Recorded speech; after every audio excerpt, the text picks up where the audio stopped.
आजच्या तासिकेत आपण संत एकनाथ लिखित विंचू चावला या भारुडाचा अभ्यास करू. संत एकनाथ यांचा कालखंड 1532 ते 1599 असा आहे. वारकरी संप्रदायाचे तत्वज्ञान आणि आचारधर्म यांचा मानवतावादी भूमिकेतून सातत्यानं प्रसार करणारे संत एकनाथ, त्यांनी आपल्या विविध काव्यरचनेमधून लोकशिक्षणाचे कार्य अत्यंत प्रभावीपणे केलेले आहे. जातीपातीचा कुठल्याही प्रकारे भेद न मानता सर्वसामान्यांना आपल्या या लोकशिक्षणाच्या कार्यात त्यांनी सामावून घेतलेले दिसते. तर अशा या मानवतावादी दृष्टिकोन बाळगणाऱ्या संत एकनाथांचं भारूड आपण अभ्यासूया.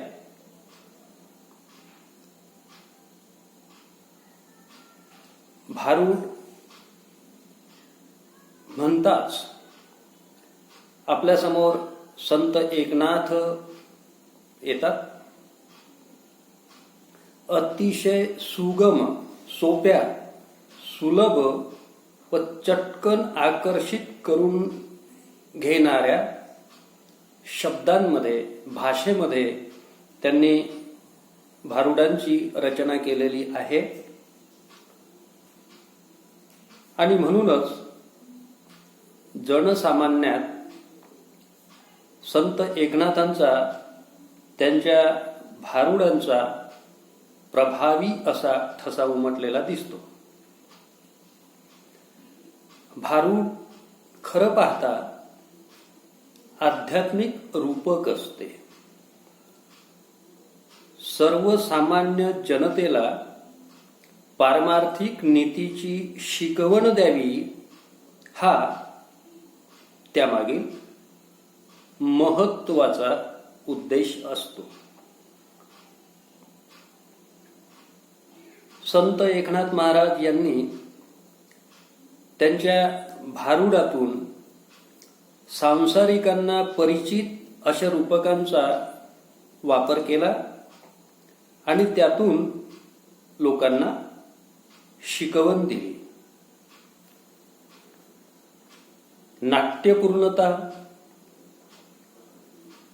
हे संत एकनाथांच्या भारुडाचं खास वैशिष्ट्य आहे.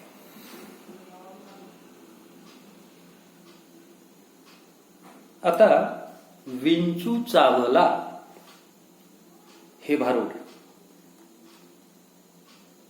अत्यंत सुप्रसिद्ध असलेलं असं हे भारूड.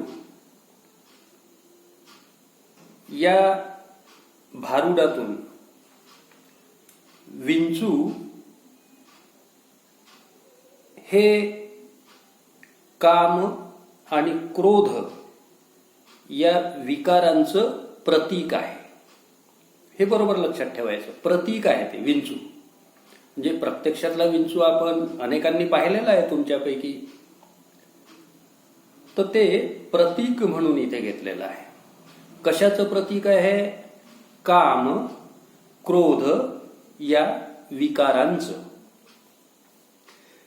आता काम म्हणजे काय? क्रोध म्हणजे काय? तर काम म्हणजे इच्छा, वासना, आणि क्रोध म्हणजे राग, संताप. या गोष्टींचं विंचू हे प्रतीक आहे. काय होते की अनिर्बंध इच्छा आणि क्रोध या दोन्हींमुळे माणसांचं जीवन, आयुष्य पार दूषित होऊन जाते. कारण त्या वाईट गोष्टी आहेत. त्यामुळे आपलं जीवन दूषित होऊन जाते. म्हणजे काम क्रोधाची बाधा जर झाली की माणूस विंचू चावल्याप्रमाणे बेताल वागू लागतो.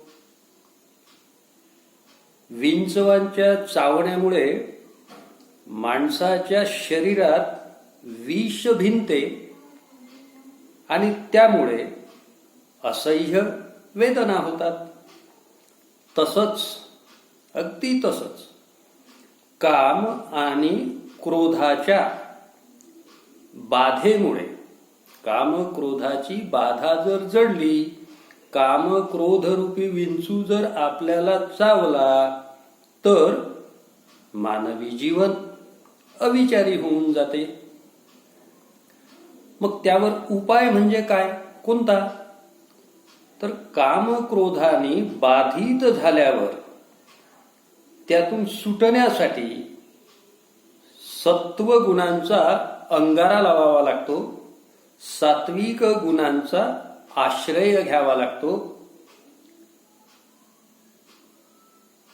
असं या भारुडातून आपल्या लक्षात येईल. पहा प्रत्यक्ष भारुड कसं आहे. शीर्षक आहे विंचू चावला. या शीर्षकाचा अर्थ कळला का? विंचू चावला. विंचू हे प्रतीक म्हणून संत एकनाथांनी या ठिकाणी वापरलेलं आहे. कशाचं प्रतीक आहे लक्षात आलं? काम आणि क्रोधाचं प्रतीक आहे. विंचवाच्या नांगीत जसं विष, तसे हे विकार, कोणते? काम आणि क्रोध. त्या विषाप्रमाणेच आहे, विषारी आहे. तर त्याचं प्रतीक म्हणून विंचू शीर्षकात आलेला दिसतो. कसा आहे भारुड?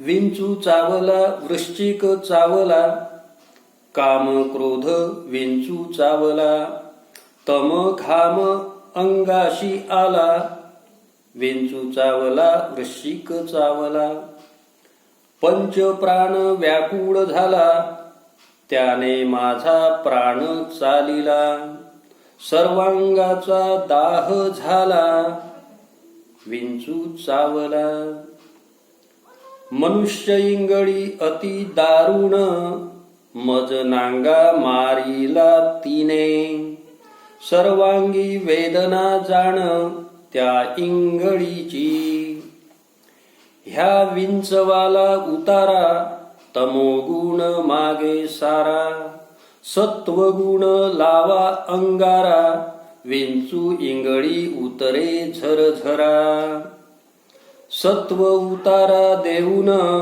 अवघा सारीला तमोगुण, किंचित राहिली फुणफुण, शांत केली जनार्दने. असं हे संत एकनाथ महाराजांचं भारूड. त्यातला आशय काय आहे, अर्थ काय आहे, त्यातून बोध कोणता केलेला आहे, उपदेश काय आहे, ते आता आपण एका एका कडव्यातून अभ्यासू. तर सुरुवातीलाच म्हणतात संत एकनाथ महाराज, विंचू चावला, वृश्चिक चावला. विंचू म्हणजेच वृश्चिक, वृश्चिक म्हणजेच विंचू, तो चावला. आणि या वृश्चिकाच्या, विंचवाच्या चावण्यामुळे मग पुढे काय काय घडते ते पाहणार आहोत. हा विंचू कशाचा आहे? काम क्रोध विंचू चावला. कोणता विंचू चावला आम्हाला, मनुष्य समाजाला? तर तो काम क्रोध रूपी विंचू चावला. मगाशी सांगितलं आपण, काम म्हणजे इच्छा, वासना, इच्छा वासनांचा विंचू चावला, क्रोधाचा विंचू चावला. म्हणजे काम क्रोध हे जे विकार आहेत, ते विकार आपल्या मनुष्यांमध्ये निर्माण झालेले आहेत. मग या कामक्रोधरूपी विंचवाच्या चावण्याचा परिणाम काय? काय झाला परिणाम? तर तो सांगितलेला आहे एकनाथांनी, तम घाम अंगाशी आला. दरदरून घाम फुटला. कोणता घाम फुटला? तम. तम म्हणजे काय आता? तर तम म्हणजे दुर्गुण. सत्व, रज आणि तम हे जे त्रिगुण आहेत, या त्रिगुणांमधला हाय तम दुर्गुण आहे. तामसी वृत्ती, तम म्हणजे तामसी वृत्ती आपल्यामध्ये निर्माण झाली. काम क्रोध रूपी विंचू चावल्यामुळे, काम क्रोध आपल्या ठिकाणी मोठ्या प्रमाणात निर्माण झाल्यामुळे तामसी वृत्ती बळावली. तम घाम अंगाशी आला. कोणता घाम आला? तर तम रूपी घाम दरदरून फुटलेला आहे. तम म्हणजे लक्षात आलं ना, तामसी वृत्ती ती भरभरून आपल्या कृती उक्तीतून व्यक्त होऊ लागली. कशामुळे? काम क्रोध रूपी विंचू चावल्यामुळे. म्हणजेच काम क्रोध हे जे विकार आहेत, हे विकार आपल्या अंतःकरणात, आपल्या स्वभावात, आपल्या मनात निर्माण झाल्यामुळे काय परिणाम? तामसी वृत्ती वाढीस लागली. तम घाम अंगाशी आला म्हणजेच तामसी वृत्ती बळावली. जी बळावू नये, असूच नये ती वृत्ती, ती नेमकी निर्माण झाली. तामसी बनला माणूस, तामसी आयुष्य झालं. पहिलं कडवं समजलं. पुढे काय म्हणतात संत एकनाथ महाराज? पंच प्राण व्याकुळ झाला, त्याने माझा प्राण चालिला. पंच प्राण व्याकुळ झाला म्हणजे जसं तो विंचू चावल्यामुळे प्रचंड वेदनांनी माणूस हळहळतो, थै थै नाचतो तो जाग्यावर. मी एकदा दुर्दैवानं अनुभवलं हे. एकदाच चावला होता तो आणि चांगला मौज मजेचा सण दिवाळी. अशा दिवाळीच्या प्रसंगी आणि मग काय वेदना होतात त्या अनुभवल्या. व्याकुळ होऊन जातो माणूस. हे कशाबद्दल बोलतोय मी? प्रत्यक्ष विंचवाच्या दंशाबद्दल, चाव्याबद्दल. तसंच घडते मग, असं म्हणतात एकनाथ महाराज. कसं घडलं? पंचप्राण व्याकुळ झाला. पंचप्राण पृथ्वी, तेज, आप, वायू हे जे आहेत ना, हे पंचतत्व आहेत. या पंचतत्वांमधून आपला हा देह झालेला आहे, जीव. म्हणून पंचप्राण व्याकुळ झाला. किती व्याकुळ झाला? त्याने माझा प्राण चालिला असं वाटण्या इतपत. मरतो की काय? प्राण निघून जाईल की काय? एवढ्या असह्य तीव्र वेदना कशाच्या होतात? विंचवाच्या दंशाच्या. अगदी तशाच वेदना इथे संत एकनाथ महाराज सांगताहेत. कशाच्या झालेल्या आहेत? काम क्रोध रूपी विंचवाच्या चावण्यामुळे. म्हणजे काम क्रोध हे जे विकार आहेत ते किती वाईट आहेत ते लक्षात घ्यायचे आहे आपल्याला. सर्वांगाचा दाह झाला. सर्वांग संपूर्ण अंग असं पेटल्यासारखं, दाह, आग आग होऊन राहिलेली आहे. कशामुळे प्राण चालला, कशामुळे सर्वांगाचा दाह होत आहे, तर विंचू चावल्यामुळे. पण कोणता विंचू चावल्यामुळे? काम क्रोध रूपी विंचू चावल्यामुळे. येऊन राहिलं लक्षात?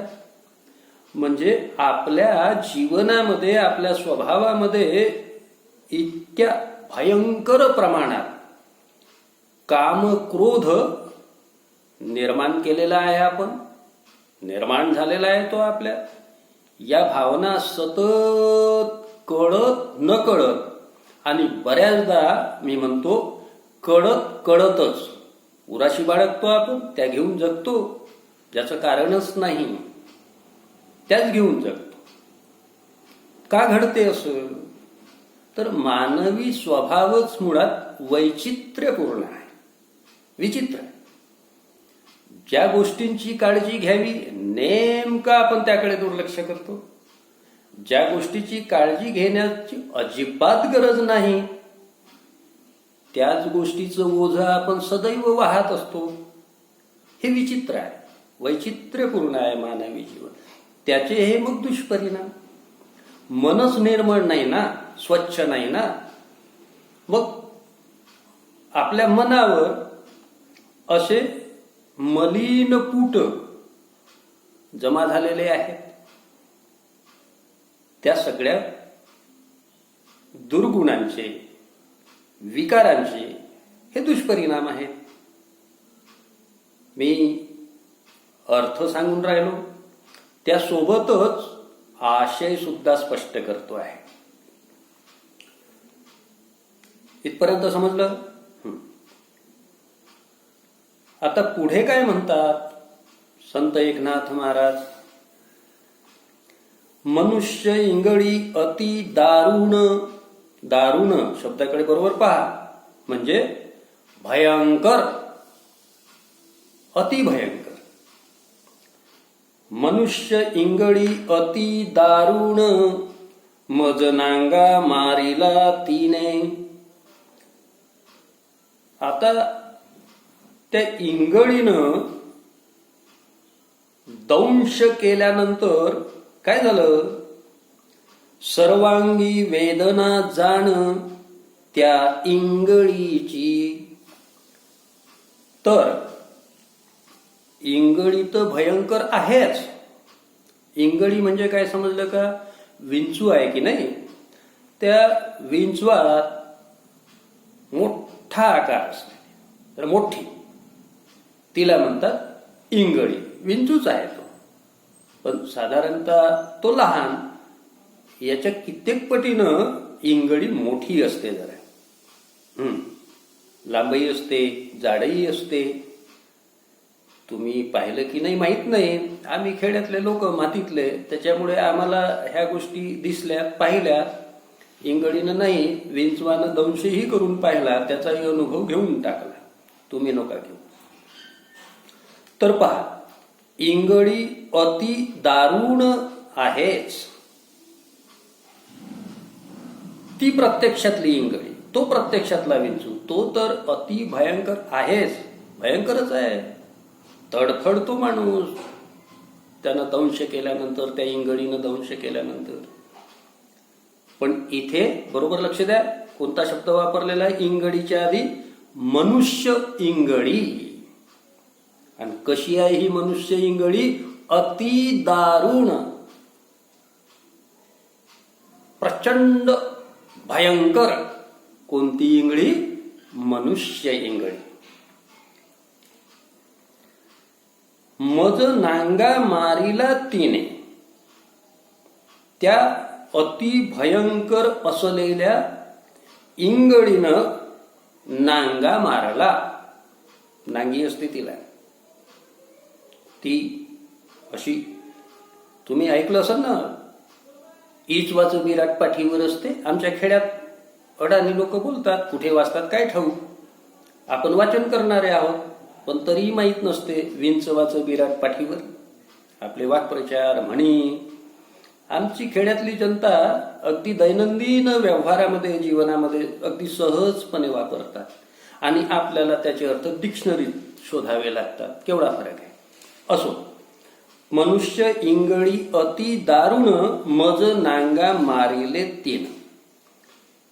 त्या भयंकर इंगळीनं मला, एकनाथ महाराज बोलतायत ना, एकनाथ महाराज सांगतात मला म्हणजे आता प्रत्यक्ष एकनाथ महाराजांनाच असा अर्थ घ्यायचा का? तो घ्यायचा.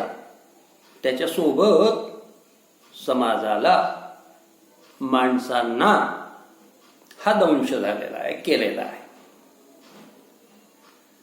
आणि मग या दंशाचा, त्या नांगी मारण्याचा परिणाम काय झाला? सर्वांगी वेदना जाण त्या इंगळीची. सर्वांगात वेदना होऊ लागलेल्या आहे. सर्वांग व्यथित होऊन गेलेलं आहे वेदनांनी. प्रचंड वेदना आहे. कोणत्या इंगळीची वेदना? ही मनुष्य इंगळी. म्हणजे माणसानं माणूस म्हणून जगावं की नाही, माणसाची इंगळी. मग ती चावली की हे होणार. म्हणजे आपल्यात नको त्या गोष्टी आलेल्या आहेत, त्या आपण स्वीकारलेल्या आहेत. त्या त्याज्य करणे, त्या टाकून देणं गरजेचं आहे. नाहीतर मग कण्हत कुथत रडत हे असं जगावं लागेल. वेदनांचं ओझ उराशी घेऊन. तर त्या इंगळीची ही वेदना सर्वांगाला होऊन राहिलेली आहे. सर्वांग दुखू लागलेलं आहे.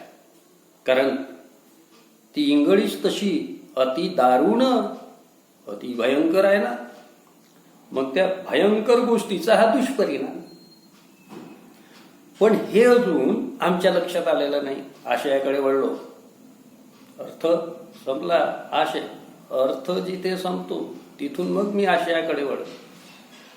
तर आपण आपल्यातले सद्गुण सोडले आणि दुर्गुणांचाच ठेवा जपायला लागलो, मिळवायला लागलो, तर हे असंच घडत ना. म्हणून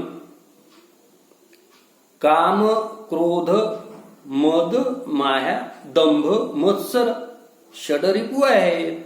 संतांनी सांगितलेले आहे. या षडरिपूंपासून, षड 6 रिपू शत्रू, आपण दूर राहिलं पाहिजे. पण ही गोष्ट काही एवढी साधी नाही, पण प्रयत्न साध्य आहे. हे सगळंच आपल्याला कळते, तरी त्याच गोष्टी आपण उराशी कवटाळून चालतो, जगतो, वागतो. म्हणून मग सर्वांगामध्ये वेदनाच अनुभवायला लागतात. दुःख वेदना. आता अशा पद्धतीनं हा काम क्रोध रूपी विंचू चावला. मग तो विंचू चावला की त्याच्यावर औषध आहे की नाही. आणि ग्रामीण भाषेत, ग्रामीण भागात उतारा म्हणतात त्याला. उतारा, ते गावात असतात काही उतारा देणारे, मंत्र वगैरे काय पुटपुटतात त्यांचं त्यांना ठाऊक. तो अंधश्रद्धेचा भाग आहे. त्या अंधश्रद्धांवरही तीव्र हल्ला चढवलेला आहे संत एकनाथ महाराजांनी अनेक भारुडातून. आणि याही भारुडात आपल्याला दिसेल. पहा,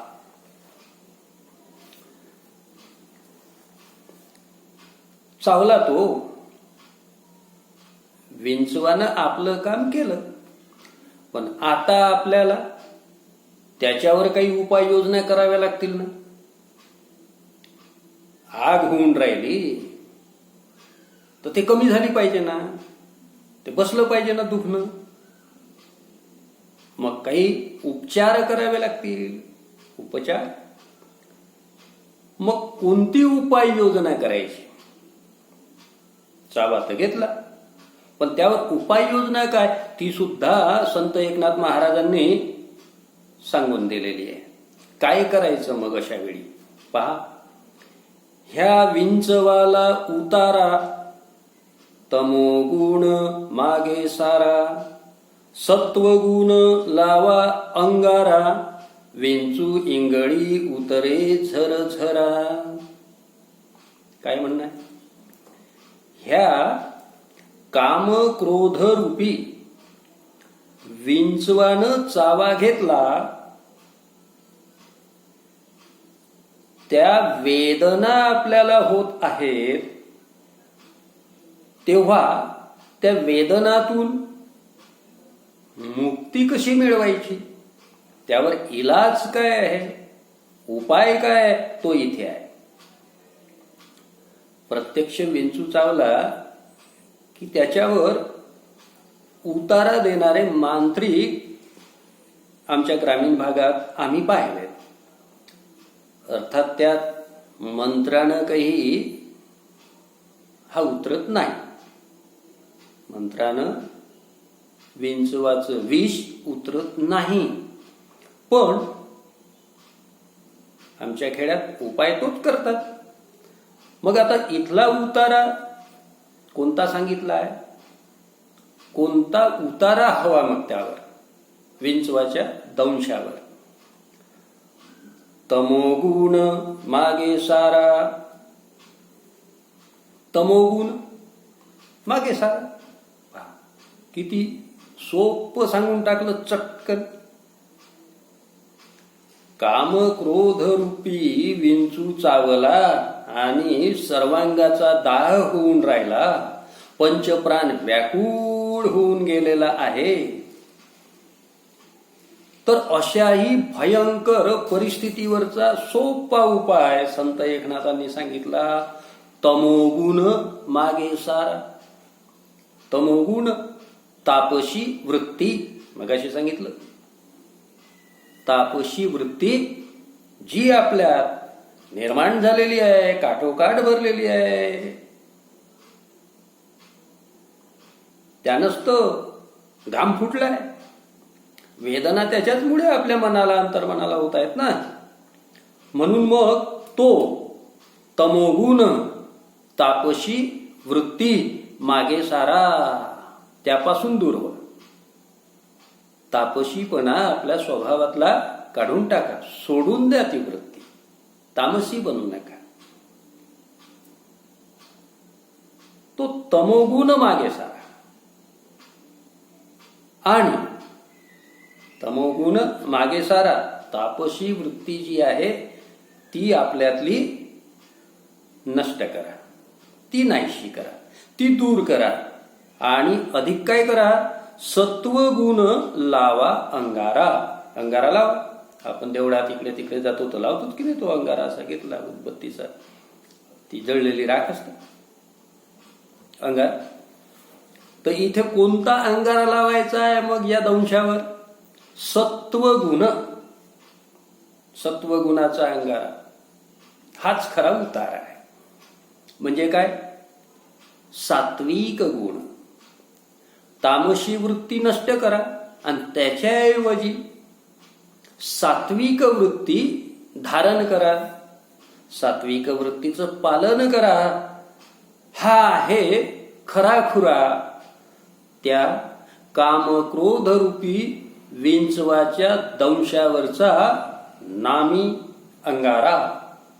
रामबाण उपाय सांगून ठेवलेला आहे संत एकनाथ महाराजांनी. सात्विक गुण, सद्गुण, या सात्विक गुणांची, या सद्गुणांची कास धरा, ते मिळवा, ते आत्मसात करा. हा सत्वगुणाचा अंगारा लावा. म्हणजे मग त्या कामक्रोध रूपी विंचवानं नांगी मारल्यामुळे, दंश केल्यामुळे ज्या वेदना होऊन राहिलेल्या आहेत त्या थांबतील, त्यातून मुक्ती मिळेल. म्हणतात ना एकनाथ महाराज पुढच्या चरणात, काय? विंचू इंगळी उतरे झरझरा. पटकन पटपट पटपट लवकर लवकर ती उतरेल, ते विष उतरेल. कोणतं विष? कोणतं विष? तर काम आणि क्रोध रूपी विंचवाच्या चावण्यामुळे झालेलं विष ते उतरेल. कोणत्या उतार्यानं? कोणत्या अंगाऱ्यानं? तर सत्वगुणाचा अंगारा लावल्यानं. सत्वगुणाचा अंगारा लावायचा आहे. म्हणजे आपण आयुष्य आनंदाचा उत्सव पाहिला ना लेख, त्याच्यात आनंद आपल्या अंतःकरणात असतो असं पाहिलं. निसर्ग, संगीत आणि पुस्तक यातूनही आपल्याला आनंद मिळतो. 3 महत्वाचे घटक पाहिले होते, आठवते का? नाही आठवत नाही म्हणा, पण तुम्ही म्हणता तर ते असं आपण शिकवलं आहे ना. ते तुमच्या त्या भागावरचे व्हिडिओ पहा ना, दिसेल मग. पण एवढी अंग नाही का आपल्याला? आता सांगितलं तर पाहू बा मग हे बंद झाल्यावर कीर्तन पहा. तर मग तो आनंद आपल्या अंतःकरणात येण्यासाठी जागा पाहिजे ना. जागा पाहिजे की नाही? दरवाजा उघडा पाहिजे मनाचा, नाही तर तो येईन कसा आतमध्ये? मग जागा पाहिजे तर जागा करून द्या. कशी जागा करून द्यायची? संत एकनाथांनी कसं सुंदर सांगितलं. तमोगुण मागे सारा, ते नष्ट करा ना अंतःकरणातले, रिकामी होईल जागा. तमोगुणाचं कामच नाही ना, विषारी आहे ना, वाईट आहे ना. मग ते नष्ट करा, ते बाजूला हाकलून द्या त्यांना. आणि त्याच्याऐवजी मग जागा झाली की मग तिथे सत्वगुणांचा स्वीकार करून त्यांना जोपासा. त्यांना जोपासा. तो खरा अंगारा कशावरचा? त्या विंचवाच्या. कोणत्या विंचवाच्या? पुन्हा पुन्हा सांगून राहिलो. काम क्रोधरूपी विंचवाच्या दंशावरचा हा खरा उतारा.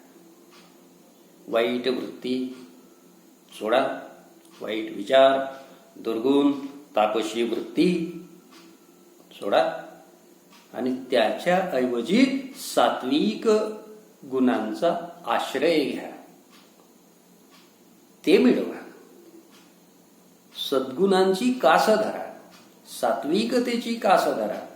तामशी वृत्ती नाही, सात्विक वृत्ती ती जोपासा. म्हणजे मग काय होईल? या कामक्रोधरूपी विंचवाचं विष आपल्याला थांबवता येईल, रोखता येईल. आणि झालेल्या आतापर्यंत मूर्खासारखं ते वागवलं ना, त्यामुळे ज्या वेदना झालेल्या आहेत त्या वेदनांमधून आपल्याला आपली सुटका सुद्धा करून घेता येईल. आहे की नाही? सोपं सोपं आहे, सुगम आहे, सुलभ आहे. संत एकनाथांच्या भारुडांची ही वैशिष्ट्यच आहे. सोपेपणा, सुलभता भाषेची, सुगमता, सोपा आहे. पण मला सांगायला सोपं, तुम्हाला ऐकायला सोपं, पण प्रत्यक्षात तसं आचरण करणं मात्र कठीण आहे. कठीण आहे. मग हे कठीण आहे कठीण आहे असंच करत राहिलो तर आयुष्यभर त्या इंगडींच्या दंशांना सामोरं जावं लागेल. वेदनामय, यातनामय, दुःखमय आयुष्य बघत बसावं लागेल. त्यातून जर सुटका करायची असेल तर मग हे ऐकलं पाहिजे. परीक्षेपुरतंच ऐकायचं आणि चांगले गुण मिळवले की झालं? नाही, आयुष्यासाठी महत्वाचं आहे. म्हणून या गोष्टींकडे आपण लक्ष. कोणत्या? सात्विक गुणांची आपण कास धरली पाहिजे. सात्विक गुण आत्मसात आपण करण्याचा वेळोवेळी पावलोपाऊल क्षणोक्षणी प्रयत्न केला पाहिजे. आता काम क्रोधरूपी विंचवाचं चावणं ते चावल्यानंतर काय होते, त्याचे दुष्परिणाम सुरुवातीला पाहिले आणि त्याच्यानंतर संत एकनाथ महाराजांनी त्यावरचे उपाय सांगितलेले आहेत. ते उपाय आपण पाहतो आहोत. शेवटचं कडवं पहा.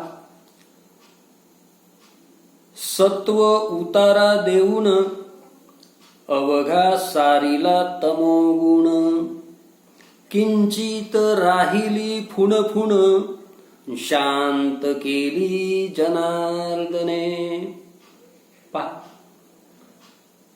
सत्व गुणांचा उतारा उपाय म्हणून, रामबाण उपाय म्हणून संत एकनाथांनी आपल्याला दिलेला आहे. छान मंत्र आहे, पुटपुटायचा नाही. हा सत्व गुणांचा म्हणजे सत्वगुण ते अंगीकारायचे, तो अंगारा लावायचा. मग असा हा सत्वगुणांचा अंगारा त्या विंचवाच्या कामक्रोधरूपी विंचवांच्या दंशावर लावला तर परिणाम काय झाला? अवघा सारीला तमोगुण, अवघा संपूर्ण सारीला नष्ट केला, संपवला. तो काय संपवला? तमोगुण, तामसी वृत्ती. कशामुळे? तर या सत्वगुणाच्या अंगारामुळे. सात्विकता स्वीकारली, तामसी वृत्ती सोडून दिली, नको ती बेकार आहे रे बुवा, सोडा ती, सोडली. आणि कशाची कास धरली? तर सत्वगुणांची. या सत्वगुणांची कास धरल्यामुळे, सत्वगुण आत्मसात केल्यामुळे अवघा सारीला तमोगुण, तमोगुण संपवा पहिल्यांदा, तेव्हा मग सात्विकतेला वाव मिळेल, जागा मिळेल. आता असं केल्यामुळे सत्वगुणाचा उतारा भेटला, त्याच्यामुळे, आणि तमोगुण नष्ट केले वृत्तीतून, स्वभावातून, अंतःकरणातून. त्यामुळे या अंगाऱ्याचा प्रभाव कसा? किंचित राहिली फुणफुण. पहा, केवढ्या वेदना होत होत्या, सर्वांगाचा दाह होऊन राहिलेला होता, पंचप्राण व्याकुळ होऊन गेलेले होते. एवढ्या यातना, वेदना, एवढं दुःख, भयानक, भयंकर. पण आता सत्वगुणांचा अंगारा लावल्यामुळे, तमोगुण माग सारल्यामुळे किंचित, उगाच तरी थोडीफार फुनफुन तेवढी राहिलेली आहे, थोडीशी ठसठस, थोडस किंचितच राहिलेलं आहे. म्हणजे बरंच दुखणं गायब झालं, नष्ट झालं. जरासं राहिलं. आता जरासं राहिलं तर त्याचं काय? तर ते जरासं जे राहिलेलं आहे, ठसठसणं, ठणठण करणं, ती जी थोडीशी फुनफुन राहिलेली आहे, काय म्हणणं आहे शेवटचं? शांत केली जनार्दने. जनार्दन स्वामी संत एकनाथ महाराजांचे गुरु. थोडीशी जी राहिलेली होती ना, ती कोणी पूर्णपणे नष्ट केली? तर गुरु जनार्दन यांनी. कोणाचे गुरु? एकनाथ महाराजांचे. म्हणजे त्यांच्या कृपेनं, गुरु कृपेनं ही उरली सुरली जी थोडीशी राहिलेली होती ना, तीही फुनफुन, तीही आग, तेही दुखणं पार नष्ट होऊन गेलं. म्हणजे गुरुकृपा किती महत्वाची आहे हेही लक्षात घ्यायचं आहे. अंधश्रद्धेच्या आहारी जायचं नाही, हेही लक्षात घ्यायचं आहे. तांत्रिक मांत्रिकाचं काम नव्हे ते. विंचवाला उतरवणं. ग्रामीण भागात दोन्ही गोष्टी आहेत असं म्हणतात. काही जण उतरवतात म्हणे आणि काही जण चढवतात म्हणे. हे विचित्रच आहे. तर ह्या सगळ्या अंधश्रद्धा आहे. त्या अंधश्रद्धांवरही हल्ला आहे. आशय अर्थ पाहिला.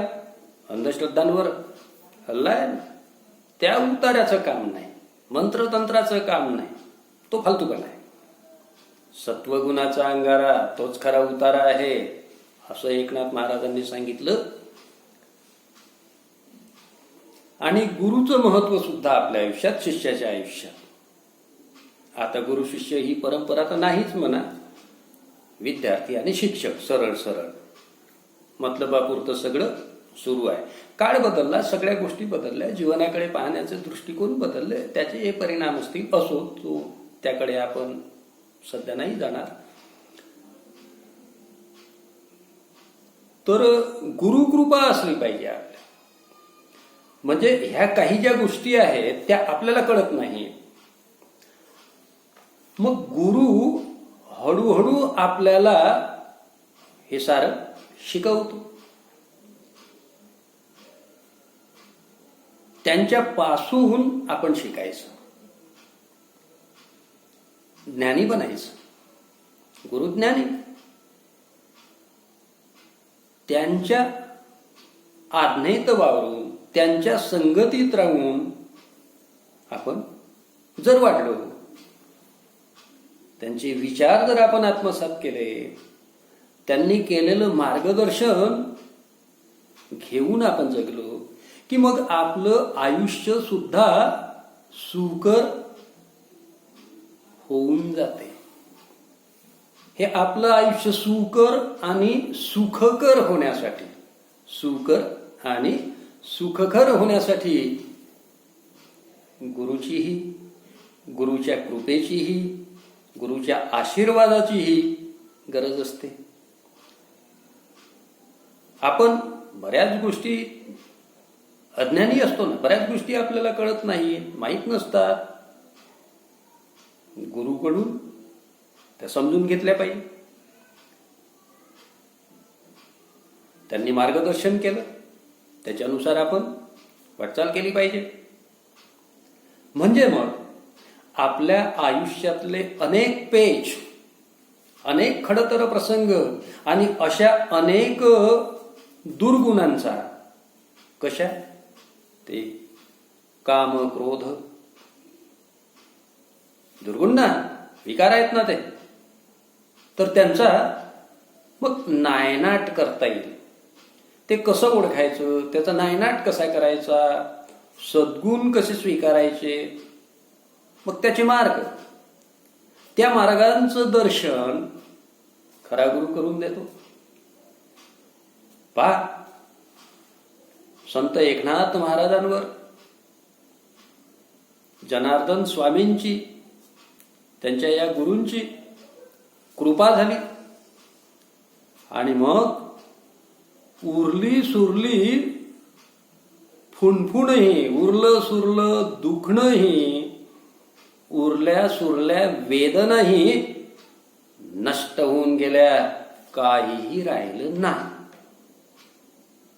काम क्रोध रूपी विंचू भयंकर असतो. त्याचे काय दुष्परिणाम आहेत ते पाहिले. आणि आता त्याच्या ऐवजी असे दुष्परिणाम आपण भोगू नये, त्या वाटेनं जाऊ नये. मग काय करावं ते उपाय सांगितलाय. सात्विकता विकसित करा, सत्वगुण जोपासा. काम क्रोध मोह माया दंभ मत्सर हे षडरिपू जर आपल्या अंतःकरणातून नष्ट झाले, म्हणजे जगद्गुरु संत तुकोबारायांच्या जीवनातून ते हद्दपार केलेत त्यांनी, तेव्हा कुठे म्हणाले ते, काय म्हणाले, आता उरलो उपकारा पुरता. आता उरलो उपकारा पुरता. ते तेव्हाच घडते जेव्हा हे सारं नष्ट होईल. रात्रंदिन आम्हा युद्धाचा प्रसंग, जगद्गुरु म्हणाले तुकोबाराय. पण तुम्ही कधीतरी पाहिलं का तुकोबारायांचं चित्र हातात तलवार घेऊन लढाई करत आहे कुठे म्हणून? पाहिलं नाही. मग तरी तर ते म्हणाले त्यांच्या अभंगातून, रात्रंदिन आम्हा युद्धाचा प्रसंग. हे कोणतं युद्ध होतं? तर ते होतं षडरिपूंच्या विरोधात लढलेत ते. षडरिपू अंतःकरणातले जे विकार आहेत ना, 6 षड 6 रिपू शत, त्या विरुद्ध लढले. म्हणजे काय? त्यांचा खात्मा केला, ते हाकलले, ते नष्ट केले स्वभावातून अंतःकरणातून. तेव्हा कुठे मग साक्षात्कार झाला परमेश्वराचा. असं आहे, असं आहे. आपुले मरण पाहिले मी डोळान, तो झाला सोहळा अनुपम्य. तुकाराम महाराज म्हणालेत ना, हा कोणता सोहळा, कोणतं मरण आहे या अभंगात? भल्या भल्यांना ते कळतही नाही. अनुपम्य सोहळा म्हणतात. कशाला? आपलं मरण पाहिलं त्या मरणाच्या सोहळ्याला. काय अज्ञान आहे हे.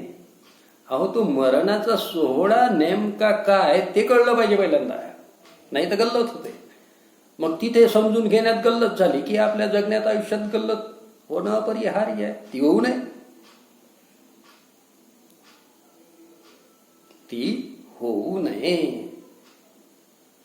आपुले मरण पाहिले मी डोळा, मी माझं मरण माझ्याच डोळ्यांनी पाहिलं. आणि तो झाला सोहळा अनुपम्य. काय सोहळा होता म्हणतात, अनुपम्य. त्याला कुठल्याही प्रकारची उपमाच देता येत नाही, असा अनुपम्य सोहळा. हे वरवरचं आम्हाला समजते, पण तरी आत काय आहे त्या? कोणतं मरण आहे ते? तर ते मरण आहे षडरिपूंचं मरण आहे. त्यांचा अंत आहे तो षडरिपूंचा. काम क्रोध मोह माया दंभ मत्सर ते नष्ट केले. तो आहे मरणाचा सोहळा. हा, आणि त्याच्या नंतरचं जे आयुष्य आहे, अंतःकरण आहे, ते काय वेगळं. त्याची अनुभूती तुकोबारायांनी घेतली. त्यांनी स्वतःच त्या अभंगात हे सगळं दिलेलं आहे. त्याचे अर्थच असे आहे. ती अनुभूती, निरामय मन, निरामय अंतःकरण. आणि असं निरामय अंतःकरण झालं, निर्मळ मन झालं, हाच तर खऱ्या आनंदाचा सोहळा आहे. तो सोहळा अनुभवला. आपुले मरण पाहिली मी डोळा. काय पाहिलं? तर हे काढलं सगळं, नाहीसं केलं, नष्ट केलं, त्याचा मृत्यू घडवून आणला. आणि तिथून पुढचं वेगळं साक्षात्कारी जीवन जगू लागले. असं आहे ते. समजला का हा संत एकनाथ महाराजांचा? एकनाथ महाराजांचं हे भारूड आलं लक्षात? ठीक आहे. पुढे ज्या काही स्वाध्यायांतर्गत कृती आहेत त्या तुम्ही सोडवाल अशी अपेक्षा ठेवतो. कारण दुर्गुणावरचा उतारा, सद्गुणांचा अंगारा हा आहे. हे जर नीट समजलं असेल, म्हणजे या भारुडासाठीही आणि आपल्या स्वतःच्या आयुष्यासाठी, तर पहा, अंगारा लावून पहा तुमचं काय करायचं आहे ते. आम्ही मात्र सध्या इथे थांबतो.